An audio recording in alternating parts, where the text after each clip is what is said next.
தீர்வு மக்களுக்கான டிஜிட்டல் சேவை.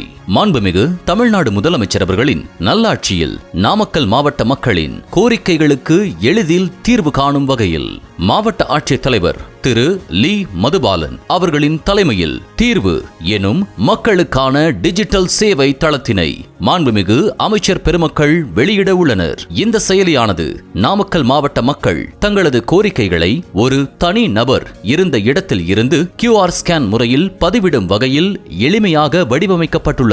தாங்கள் அனுப்பும் கோரிக்கைகள் மாவட்ட ஆட்சித்தலைவர் அவர்களின் நேரடி பார்வையில் வருவாய்த்துறை, ஊரக வளர்ச்சித்துறை, நெடுஞ்சாலைத்துறை, நகராட்சி நிர்வாகம், சமூக நலத்துறை, ஆதி திராவிடர் நலன், பிற்படுத்தப்பட்டோர், குழந்தைகள் நலன், மகளிர் திட்டம், கூட்டுறவுத்துறை, முதியோர் நலம், இளைஞர் நலன் போன்ற பல்வேறு துறைகளுக்கு அனுப்பப்பட்டு அதற்கான தீர்வுகள் விரைவாக கிடைக்கும் வகையில் வடிவமைக்கப்பட்டுள்ளது. நாமக்கல் மாவட்ட மக்கள் அனைவரும் இருந்த இடத்தில் இருந்தே தீர்வு மக்களுக்கான டிஜிட்டல் சேவை மூலம் தங்களது கோரிக்கைகளை சமர்ப்பித்து தீர்வு காண வேண்டுகிறோம். நாமக்கல் மாவட்ட நிர்வாகம்.